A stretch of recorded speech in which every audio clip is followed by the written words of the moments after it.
Hello everyone, मेरा नाम है गजानन और मैं आप सभी का स्वागत करता हूँ मेरे इस यूट्यूब चैनल जीपी एकेडमी में।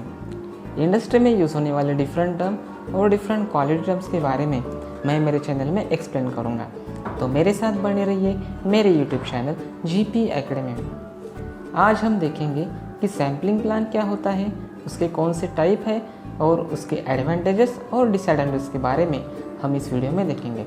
So let's start the video.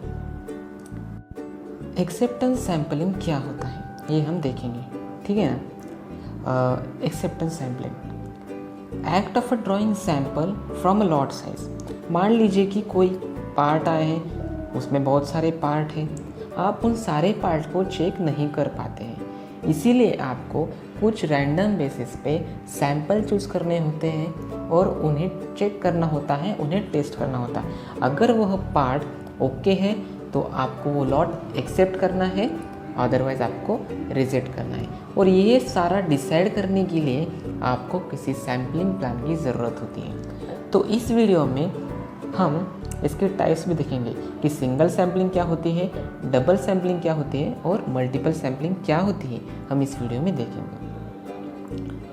Single sampling, सबसे पहले तो ये नोटेशन आप याद रखिए कि कैपिटल यल मतलब लॉट साइज होता है, स्मॉल एन सैम्पल साइज होता है और कैपिटल सी एक्सेप्टेंस नंबर होता है। तो आपको लॉट साइज आपको पता होगा कि कितने पार्ट हैं, उसमें से आप सैम्पलिंग प्लान देख सकते हैं और सैम्पल साइज और एक्सेप्टेंस नंबर आपको मिल जाएगा। तो मैं आपको डायरेक्टली एग्जांपल में अच्छी तरह से बताऊंगा, ठीक है ना। मान लीजिए कि लॉट साइज़ है 1000। मैं डायरेक्टली स्क्रीन पे लिख रहा हूँ, इसलिए थोड़ी सी हैंड राइटिंग आपको खराब दिख सकती है। तो आपके पास लॉट 1000 का है, तो आपने क्या किया कि सैम्पलिंग प्लान देखा, उसमें से आपने सैम्पल साइज चूज़ किया और सैम्पल साइज है उसमें 10, ओके सॉरी, यल है आपका 1000, सैम्पल साइज है 10 और एक्सेप्टेंस नंबर है 2। अब इसका मतलब क्या है, अगर आपने वो 1000 पार्ट का लॉट आपको एक्सेप्ट करना है या रिजेक्ट करना है, ये डिसाइड करने के लिए आप सैम्पलिंग प्लान पे जाएंगे, वहाँ से आपको सैम्पल साइज और एक्सेप्टेंस नंबर मिलेगा। तो आप क्या करोगे, उस 1000 पार्ट्स में से रैंडमली ये 10 पार्ट चूज़ करोगे, ठीक है। ये 10 पार्ट आप चूज़ करने के बाद अगर उस 10 पार्ट में से आपको मान लीजिए कि 2 पार्ट डिफेक्टिव मिलते हैं, अगर आपको 2 पार्ट डिफेक्टिव मिलते हैं तो इसका मतलब क्या है, अगर 2 पार्ट डिफेक्टिव मिलते हैं तो आपको लॉट एक्सेप्ट करना है। अगर 2 से ज़्यादा आपको पार्ट मिलते हैं डिफेक्टिव पार्ट, तो आपको लॉट रिजेक्ट करना है। और ये डिसाइड करने के लिए हम ये सैम्पलिंग प्रोसेस करते हैं, ठीक है। फिर से एक बार बताता हूँ कि मान लीजिए कि लॉट आपके पास 1000 पार्ट का है, आपने सैम्पलिंग प्लान से सैम्पल साइज आपने 10 लिया है और एक्सेप्टेंस नंबर 2 है। उस 10 में से मान लीजिए कि 2 पार्ट डिफेक्टिव है या 2 से कम पार्ट डिफेक्टिव है, तो आप क्या करोगे, लॉट को एक्सेप्ट करोगे, अदरवाइज रिजेक्ट करोगे। ये होता है सिंगल सैम्पलिंग। तो आगे देखते हैं हम कि डबल सैम्पलिंग क्या होता है। तो आइए देखते हैं कि डबल सैम्पलिंग का एग्जाम्पल। यहाँ पे आपका है लॉट साइज 1000, N1 है 10, C1 है 2 और C2 है 5, ठीक है। आपने सैम्पलिंग प्लान से ये वैल्यू लिए हैं और लॉट साइज तो आपको पता ही है। तो मान लीजिए मैं आपको 3 एग्जाम्पल में तीनों कंडीशन को एक्सप्लेन करूँगा। मान लीजिए कि आपने जो पहले 10 पार्ट चेक किए हैं उसमें से आपको एक पार्ट रिजेक्ट मिला है या डिफेक्टिव मिला है। तो मैं पहले कंडीशन में रख देता हूँ C1 की वैल्यू। सबसे पहली बात कि यहाँ पे जो C2 है दूसरी कंडीशन का, वह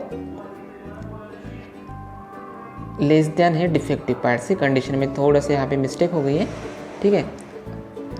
यहाँ पे लेस देन होना चाहिए था, मैंने ग्रेटर देन का सिंबल लिखा है। तो मैं क्या करूँगा, डिफेक्टिव पार्ट मुझे 1 मिला है, मैंने यहाँ पे 1 लिखा, यहाँ पे भी 1 लिखा है दूसरे कंडीशन में भी, क्योंकि मुझे चेक करना है मुझे कौन सी कंडीशन मेरी सेटिस्फाई करती है। तो मेरा C1 है 2 और C2 है 5 और जो सिंबल है मैं उसे रख दूंगा। पहले केस में ग्रेटर देन का है और दूसरे केस में लेस देन का है, ठीक है। 2 is greater than 1, yes it's true. और सेकंड कंडीशन में क्या है, 5 is less than 1, no it's not true. तो मेरी कौन सी कंडीशन सेटिस्फाई हो रही, मेरी पहली कंडीशन सेटिस्फाई हो रही। तो मैं क्या करूँगा, अगर मुझे एक डिफेक्टिव पार्ट मिलता है तो मैं लॉट को एक्सेप्ट करूँगा। ये हो गई आपकी पहली कंडीशन। अभी अगर डिफेक्टिव पार्ट मुझे 6 मिलते हैं, ठीक है, मैं 6 क्यों ले रहा हूँ, क्योंकि मुझे C2 की कंडीशन को सेटिस्फाई करके दिखाना है, इसलिए मैं 5 भी ले सकते हो। यहाँ पे आप इक्वल टू का भी सिंबल यूज़ कर सकते हो, लेस देन और इक्वल टू और ग्रेटर देन और इक्वल टू, ठीक है।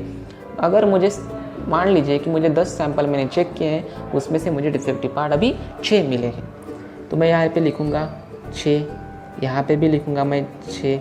C1 मेरा है 2, C2 मेरा है 5, यहाँ का सिंबल है ग्रेटर देन का, यहाँ का सिंबल है लेस देन का। 2 is greater then 6, condition is not satisfied. Second, 5 is less then 6, yes, condition satisfied. अगर मुझे 6 डिफेक्टिव पार्ट मिलते हैं तो मेरी दूसरी कंडीशन सेटिस्फाई हो रही है, इसीलिए मैं लॉट को क्या करूँगा, रिजेक्ट करूँगा। अगर मुझे 10 में से 6 डिफेक्टिव पार्ट मिलते हैं तो मैं लॉट को रिजेक्ट करूँगा। अभी मैं आपको तीसरी कंडीशन सेटिस्फाई करके दिखाऊंगा। तो मान लीजिए कि आपको 3 डिफेक्टिव पार्ट मिलते हैं, ठीक है, मैं यहाँ पे लिख देता हूँ 3 defective part, 3 defective part. C1 का जगह पे मैं 2, फिर से C2 के जगह पे 5 लिख देता हूँ, सिंबल वैसे के वैसे लिख देता हूँ। 2 is greater then 3, condition not satisfied. 5 is less then 3, condition is also not satisfied. तो इस केस में आपको जाना होता है डबल सैम्पलिंग कर, या नेक्स्ट स्टेप पे आपको जाना होता है। तो वो क्या होता है मैं आपको दिखाऊंगा, ठीक है। तो अब इस बार आपको क्या करना है, आपने पहले N1 आपने 10 लिया था, तो कुछ आपको और सैम्पल्स बढ़ाने हैं। सैम्पल्स आप 10 ले सकते हैं, 20, जो भी N2 है उसे आप ले सकते हो। मान लीजिए मैंने N2 भी 10 लिए, तो मुझे टोटल अभी सैंपल हो गए 20, और मेरी C2 की वैल्यू उतनी ही रहेगी। कितनी थी C2 की वैल्यू? 5 थी। और मान लीजिए कि अब इस एक ही एग्जांपल में आपको मैं दोनों कंडीशन बताऊंगा कि आपको 5 डिफेक्टिव पार्ट मिले या 6 डिफेक्टिव पार्ट मिले, ठीक है, 6 लूँगा मैं। 6 डिफेक्टिव पार्ट मिले हैं, तो 6 डिफेक्टिव पार्ट मैं यहाँ पे रख दूँगा। मेरा C2 कितना है? 5 है। सो 5 इज़ लेस देन 6। तो कौन सी कंडीशन सेटिस्फाई होगी, पहली वाली या दूसरी वाली? सेकंड वाली। C2 is less than defective part. So मुझे क्या करना होगा, अगर मुझे 6 डिफेक्टिव पार्ट मिलते हैं इन 20 सैंपल में, अगर मुझे 6 डिफेक्टिव पार्ट मिलते हैं तो मुझे लॉट को रिजेक्ट करना है। ये होता है डबल सैम्पलिंग। और इसी तरह से जिस तरह से आप और आगे जाते रहेंगे, जब तक आपकी कंडीशन सेटिस्फाई नहीं होती जाएंगी, तो आपको मल्टीपल सैम्पलिंग भी करना पड़ता है। और यही होता है सिंगल सैम्पलिंग, तो मैंने बताया, ये डबल सैम्पलिंग था, और उसी तरह से मल्टीपल सैम्पलिंग भी हो सकते हैं। अभी हम देखेंगे कि सैम्पलिंग के एडवांटेजेस क्या क्या होते हैं। तो सैम्पलिंग के एडवांटेजेस हैं कि टाइम सेविंग मेथड है, 100% इंस्पेक्शन करने की आपको ज़रूरत नहीं है। दूसरी बात है मैन पावर आपको कम लगेगा, क्योंकि आपको सैम्पलिंग करनी है, सिर्फ कुछ पार्ट चेक करने हैं रैंडमली, इसलिए मैन पावर नहीं लगेगा। और less handling of the part, तो पार्ट की हैंडलिंग भी कम होगी, सो डैमेज भी होने के चांसेस कम होंगे। तो ये एडवांटेजेस है सैम्पलिंग के ओवर 100% इंस्पेक्शन। मगर डिसएडवांटेजेस क्या है? तो डिसएडवांटेज एक ही सबसे बड़ा है कि प्रोड्यूसर और कंज्यूमर रिस्क का खतरा आ सकता है। अभी प्रोड्यूसर और कंज्यूमर रिस्क क्या है, इसके बारे में मैं आपको जल्द ही एक वीडियो शेयर करूंगा। उसमें मैं डिटेल में आपको बताऊंगा कि प्रोड्यूसर और कंज्यूमर रिस्क क्या होता है। और ये ही सबसे बड़ा डिसएडवांटेज होता है सैम्पलिंग